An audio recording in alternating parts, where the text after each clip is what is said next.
तो आज हम कफलिंग्स के बारे में सीखेंगे। कफलिंग्स भी एक लाइब्रेरी है जो कि विजुअलाइजेशन के लिए यूज़ होती है। और कफलिंग्स जो है वो हम यूजुअली पैंडास की किसी डेटा फ्रेम के साथ यूज़ करते हैं। इसके पहले जब हमने प्लॉटली के बारे में पढ़ा, प्लॉटली में हम यूजुअली लिस्ट लिस्ट का इस्तेमाल इस्तेमाल करते हैं हमारे इनपुट्स के लिए एंड आउटपुट्स के लिए।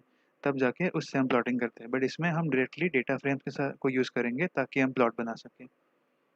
तो आज हम सीखेंगे कि रैपर लाइब्रेरी क्या होती है, कफलिंग्स क्या होता है, कफलिंग्स का इस्तेमाल क्यों करना चाहिए और कुछ बेसिक एग्जांपल्स ताकि हमें समझे कि कफलिंग्स का यूज़ कैसे करते हैं। तो शुरू करते हैं। तो सबसे पहले तो रैपर लाइब्रेरी क्या होती है? Wrapper library consists of a thin layer of code which translates a library's existing interface into a compatible interface. इसका ये मतलब होता है कि जो रैपर लाइब्रेरी होती है, कोई डेवलपर उसे इस तरह से लिखता है ताकि हमारे लिए, कोई एंड यूज़र के लिए वो थोड़ी ईज़ी हो जाए यूज़ करने के लिए। तो जैसे कि अगर किसी लाइब्रेरी में बहुत सारे स्टेप्स होते हैं और जो इनपुट्स होते हैं वो एक पैटर्न में होते हैं, तो हम उसके लिए एक अगर रैपर लाइब्रेरी बना लें, तो शायद ऐसा हो सकता है कि जो 5 स्टेप का काम हो वो 1 स्टेप में हो सकता है। तो स्टेप्स कम हो सकते हैं एंड वो थोड़ा ज़्यादा इंट्यूटिव भी हो सकता है यूज़र के लिए, तो वो थोड़ा ईज़ियर भी होता है हमारे लिए यूज़ करना। While libraries are more general purpose, wrappers are specific to a function and provide an easy to use interface for the user. तो कोई भी लाइब्रेरी जब बनती है तो वो बहुत जनरलाइज होती है, बट अगर उस फंक्शन को उस जनरल और वेग कैटेगरी में किसी स्पेसिफिक स्पेसिफिक चीज़ों के लिए मॉडिफाई किया जाए कुछ कोड लिखकर, तो हम उसे रैपर लाइब्रेरी कह सकते हैं और वो हमारा कोई एंड यूज़र का या एंड कोडर का काम आसान कर देता है। तो वो होती है wrapper library. Cufflinks Cufflinks is a wrapper library around Plotly. Basically जो मैंने अभी तक समझाया कि रैपर लाइब्रेरी क्या होती है, कफलिंक्स प्लॉटली के लिए रैपर लाइब्रेरी होती है। When we import cufflinks, all pandas data frames and series objects gain a new method called iplot, which can be used to create and plot charts. तो basically अब यहाँ कहा जा रहा है कि जब कफलिंग्स को इंपोर्ट करते हैं तो हमें कोई दूसरे प्लॉटली या मैटप्लॉटलिब को इंपोर्ट करने की ज़रूरत नहीं। डायरेक्टली हम डेटा फ्रेम्स और सीरीज ऑब्जेक्ट्स यानी कि लिस्ट्स में डायरेक्टली एक आई प्लॉट फंक्शन यूज़ कर सकते हैं और उससे हम चार्ट्स बना सकते हैं अलग अलग तरीके के, जैसे कोई फाइनेंशियल चार्ट हो, स्टैटिस्टिकल चार्ट हो या बेसिक चार्ट हो। जैसे बार चार्ट हो गया, हिस्टोग्राम हो गया, बॉक्स प्लॉट हो गया, ये सब हम डायरेक्टली बना सकते हैं एक स्टेप हटा के। Why use Cufflinks? Upon importing cufflinks, we can directly use the iplot function within a data frame. This does not require use of trace and figure objects from graph objects module as we have been doing previously. तो अगर आपको याद है Plotly के time पे सबसे पहले हम एक import plotly dot graph objects करते थे, फिर उसको हम go डॉट फिगर करते थे, उसमें हम ट्रेसेस ऐड करते थे ताकि हमारी फिगर बन जाए और फिर फिगर को शो करते थे। तो वो सारे स्टेप्स जो है वो हट जाते हैं एक जब जैसे ही हम import cufflinks करते हैं, डायरेक्टली हर डेटा फ्रेम के साथ हम dot I plot function use कर सकते हैं। तो ये बीच के जो 2-3 स्टेप है ये गायब हो जाते हैं और हमारा काम ईज़ी हो जाता है। कोड छोटा भी हो जाता है और किसी को समझने में भी ज़्यादा आसानी होती है। तो ज़्यादा इंट्यूटिव है और हमारे लिए बहुत ईज़ी बन जाती है। तो अब थोड़े बेसिक चार्ट्स के हम एग्जांपल्स देखते हैं कफलिंक्स में। सबसे पहले देखते हैं कोई स्कैटर प्लॉट। तो अब मैं कोई 250 रैंडम पॉइंट्स को प्लॉट करता हूँ। तो इम्पोर्ट कफलिंक्स, इम्पोर्ट पैंडास, इम्पोर्ट नमपै। तो मैंने अब यहाँ पे एक डेटा फ्रेम बना दी, pd डॉट डेटा फ्रेम। इसमें मैंने 2 कॉलम बनाए ए और बी और उसमें मैंने रैंडम नंबर्स भर दिए 250। ठीक है?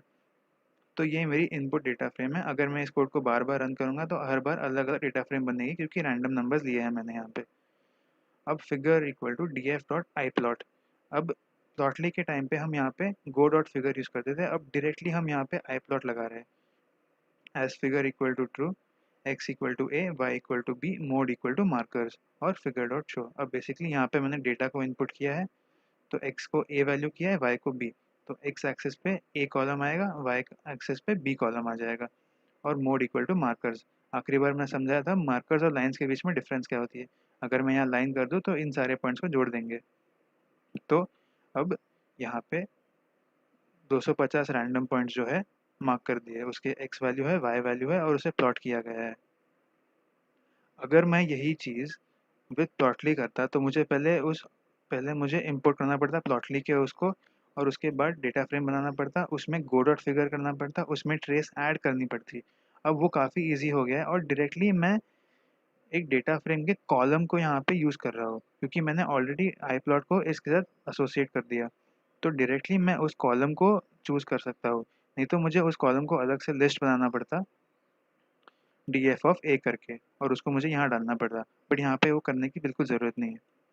अगर मैं x और y की वैल्यू चेंज कर दूँ तो अकॉर्डिंगली मेरी प्लॉट चेंज हो जाएगी। तो अगर मुझे साइन वेव या कॉस वेव करना है तो मैं वो भी कर सकता हूँ। बेसिकली जो x और y की वैल्यू है उसे चेंज करेंगे तो आपका प्लॉट भी चेंज हो जाएगा। Line plot.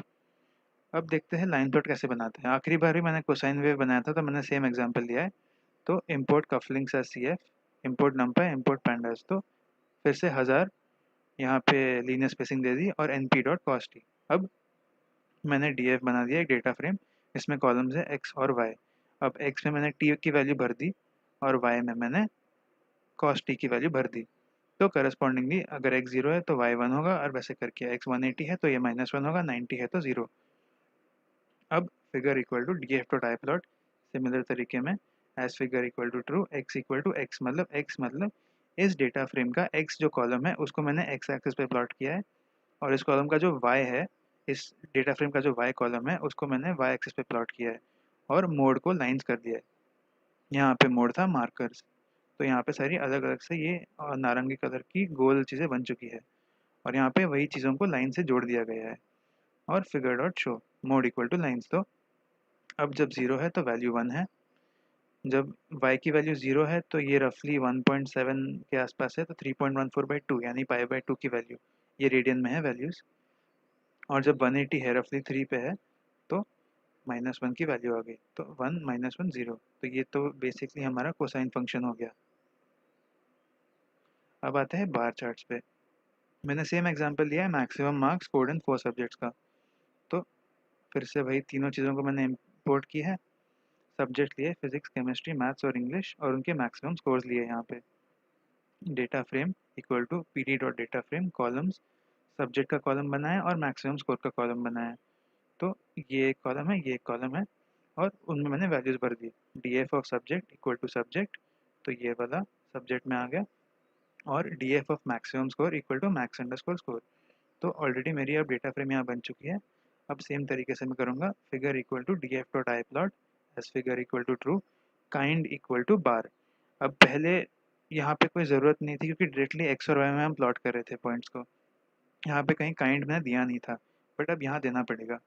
फिर एक्स एक्सिस पे सब्जेक्ट आएंगे, वाई पे मैक्सिमम स्कोर। तो इस डेटा फ्रेम के सब्जेक्ट कॉलम को मैंने एक्स एक्सिस पे प्लॉट किया है, और डेटा फ्रेम के मैक्सिमम स्कोर कॉलम को वाई एक्सिस पे, और फिगर डॉट शो।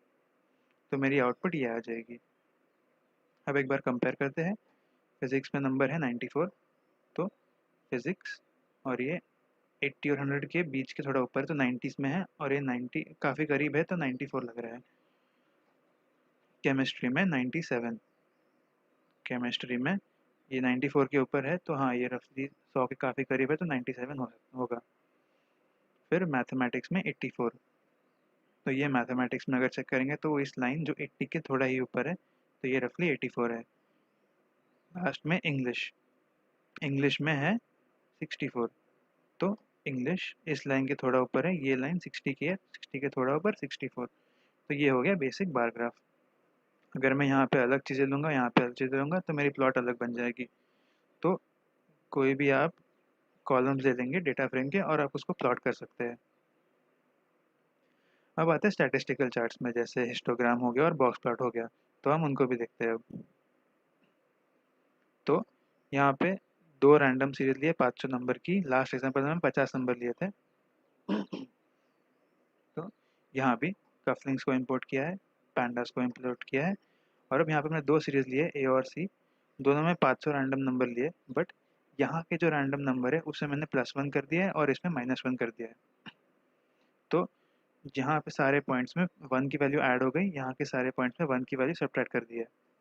और फिर figure equal to D F dot I plot as figure equal to true, kind equal to histogram.